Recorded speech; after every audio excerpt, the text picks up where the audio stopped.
सत्य नारायण प्रसंग में लकड़हारों की कथा। सूत जी बोले, ऋषियों, अब इस संबंध में सत्य नारायण व्रत के आचरण से कृत्य करते हुए भिल्लों की कथा सुने। एक समय की बात है, कुछ निषादगण वन से लकड़ियां काटकर नगर में लाकर बेचा करते थे। उनमें से कुछ निषाद काशीपुर में लकड़ी बेचने आए। उन्हीं में से एक बहुत प्यासा लकड़हारा विष्णुदास सतानंद के आश्रम में गया। वहां उसने जल पिया और देखा कि ब्राह्मण लोग भगवान की पूजा कर रहे हैं। भिक्षुक सतानंद का वैभव देखकर वह चकित हो गया और सोचने लगा, इतने दरिद्र ब्राह्मण के पास यह अपार वैभव कहाँ से आ गया। इसे तो आज तक मैंने अकिंचन ही देखा था, आज यह इतना महान धनी कैसे हो गया। इस पर उसने पूछा, महाराज, आपको यह ऐश्वर्य कैसे प्राप्त हुआ और आपको निर्धनता से मुक्ति कैसे मिली, यह बताने का कष्ट करे, मैं सुनना चाहता हूँ। सतानंद ने कहा, भाई, यह सब सत्य नारायण की आराधना का फल है। उनकी आराधना से क्या नहीं होता। भगवान सत्य नारायण की अनुकंपा के बिना किंचित भी सुख प्राप्त नहीं होता। निषाद ने उनसे पूछा, महाराज, सत्य नारायण भगवान का क्या महात्म्य है, इस व्रत की विधि क्या है, आप इनकी पूजा के सभी उपचारों का वर्णन करें, क्योंकि उपकार प्राण संत महात्मा अपने हृदय में सबके लिए समान भाव रखते हैं, किसी से कोई कल्याणकारी बात नहीं छिपाते। सतानंद बोले, एक समय की बात है, केदार क्षेत्र के मणिपूरक नगर में रहने वाले राजा चंद्रचूड़ मेरे आश्रम में आए और उन्होंने मुझसे भगवान सत्य नारायण कथा के विधान को पूछा।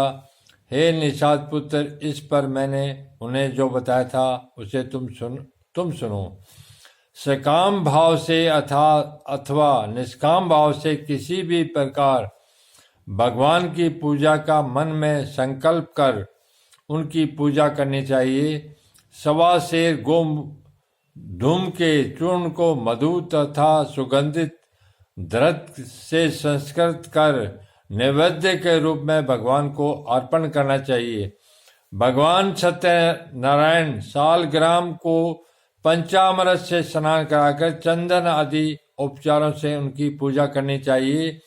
पायस, अपूप, सयाप, दधी, दुग्ध, ऋतुफल, पुष्प, धूप, दीप तथा नैवेद्य आदि से भक्तिपूर्वक भगवान की पूजा करनी चाहिए। यदि वैभव रहे तो अधिक उत्साह एवं समारोह से पूजा करनी चाहिए। भगवान भक्ति से जितना प्रसन्न होते हैं उतना विपुल द्रव्य से प्रसन्न नहीं होते।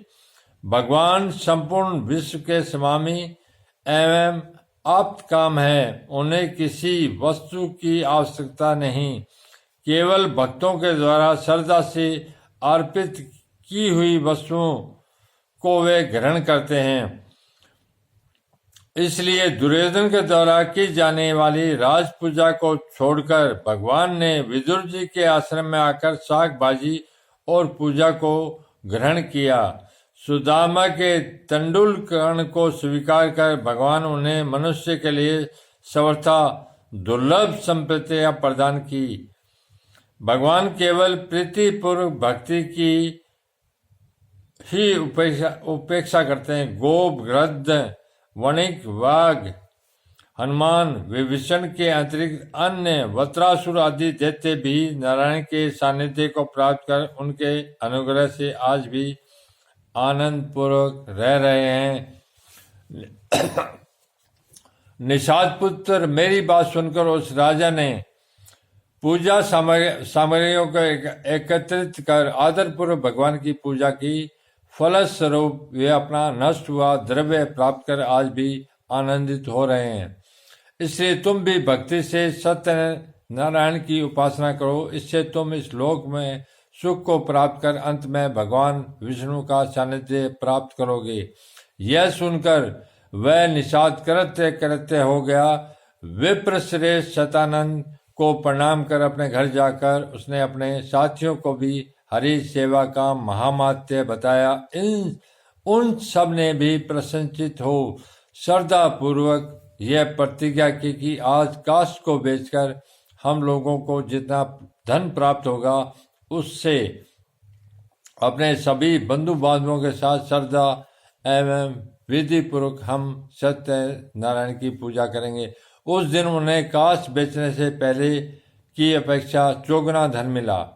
घर आकर उन सब ने सारी बात स्त्रियों को बताई और फिर सबने मिलकर आदर पूर्वक भगवान सत्य नारायण की पूजा की और कथा का श्रवण किया तथा भक्ति पूर्वक भगवान का प्रसाद सबको वितरित कर स्वयं भी ग्रहण किया।